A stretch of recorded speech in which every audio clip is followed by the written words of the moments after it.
السلام علیکم ورحمۃ اللہ وبرکاتہ۔ بسم اللہ الرحمن الرحیم۔ مائی ڈیئر فرینڈس، آج آپ کے سامنے قرآن مجید کی ایسی دو آیات لے کے حاضر ہوئی ہوں۔ اگر انسان صادق دل کے ساتھ، سچے دل کے ساتھ اس کا معمول بنا لے تو پوری زندگی کے اندر کبھی بھی انسان کو نہ کوئی نقصان دے سکتا ہے۔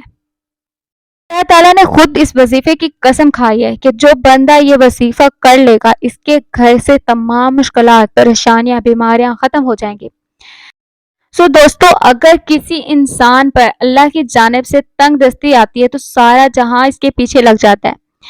میں نے اس کو نقصان پہنچانا ہے، اس کے پیچھے لگ جاتا ہے کہ یہ بھوکا مر جائے، سارا جہاں اس کے پیچھے لگ جائے گا کہ میں نے اس کو ذلیل کر دینا۔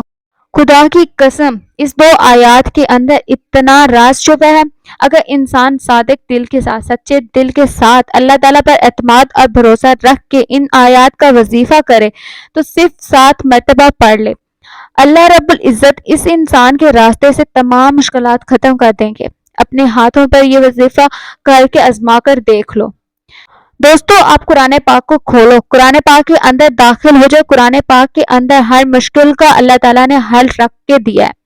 میرے نبی حضرت محمد مصطفیٰ صلی اللہ علیہ وسلم جب معراج شریف پر گئے تو وہ پہلے آسمان پر، پھر دوسرے آسمان پر، پھر تیسرے آسمان پر، جب 7ویں آسمان پر پہنچے تو سدرۃ المنتہا، اس کے آگے کوئی مقام نہیں۔ جب میرے نبی حضرت محمد صلی اللہ علیہ وسلم ادھر تھے تو آواز آئی ایک دروازہ کھلا ہے۔ تو میرے نبی جبریل امین اس وقت سدرۃ المنتہا تک پہنچے تھے، آپ کے ساتھ جبریل علیہ السلام تھے۔ آپ صلی اللہ علیہ وسلم نے پوچھا یہ کس کی آواز ہے؟ تو جبریل امین فرمانے لگے یا رسول اللہ، میں نے تو پوری زندگی کے اندر اس دروازے کو کھلا ہوا نہیں دیکھا جو کہ آج دیکھ رہا ہوں، اور دوسرے نمبر پر یہ جو فرشتہ نکلا ہے، یہ فرشتہ بھی میں نے اپنی زندگی کے اندر پہلی دفعہ دیکھا ہے۔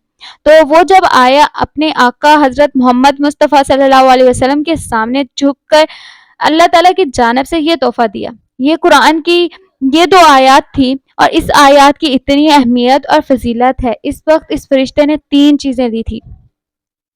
ایک نماز کا تحفہ دیا تھا، ایک امت کی شفاعت کا تحفہ دیا تھا، اور ایک یہ قرآن مجید کی سورۃ بقرہ کی آخری 2 آیات۔ تو میرے پیارے دوستو، اس کو چھوٹا نہ سمجھے، اس کو معمولی نہ سمجھے۔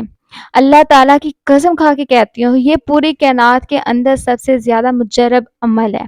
اس کے اندر اتنی طاقت ہے، اس کے اندر راز ہے، اس کے اندر آپ گمسم ہو جاؤ، دنیا خدا کی قسم آپ کی ہو جائے گی۔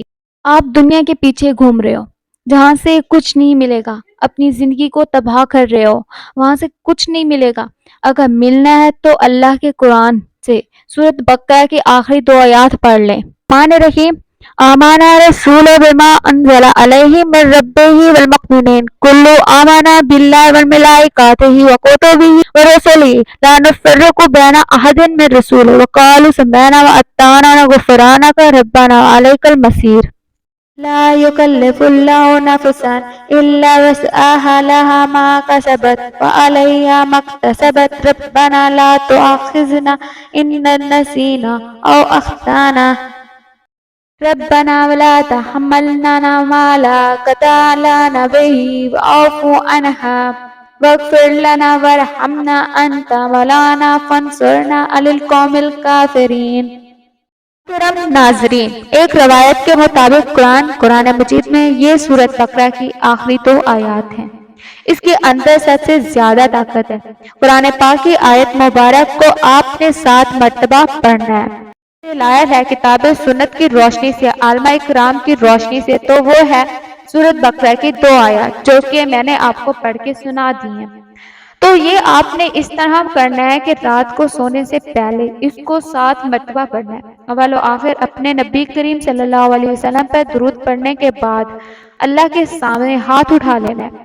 خدا کی قسم، رحمت کا یہ سمندر ہے اور اس کے اندر اتنے راز چھپے ہیں۔ جو ان 2 آیات کو جانتا ہے، جو اس کے اوپر غور کرتا ہے، اس کو پتہ ہے کہ اس کی اہمیت کیا ہے۔ عام انسان کو اس کی اہمیت کا نہیں پتہ چل سکتا۔ میرے پیارے دوستو، اللہ تعالیٰ نے بہت بڑا انعام دیا ہے اس سورۃ مبارکہ کی شکل میں۔ ہمیں اس پر عمل ضرور کرنا چاہیے، اور آپ نے سونے سے پہلے یہ معمول بنا لینا ہے۔ حضرت عمر حضرت رضی اللہ تعالیٰ عنہ بھی فرماتے تھے وہ بدبخت انسان ہے جو یہ دو آیتیں نہیں پڑھ کر سوتا۔ میرے پیارے دوستو، کوئی بھی عمل کریں تو نماز کو لازمی پڑھا کریں، کیونکہ نماز کے بغیر کوئی بھی وظیفہ پورا نہیں ہوتا، ادھورا ہوگا۔ اس لیے میرے پیارے دوستو، آپ سے گزارش ہے کہ نماز کا اہتمام لازمی کیا کریں۔ نماز پڑھنا ہر مسلمان مرد اور عورت پر فرض ہے۔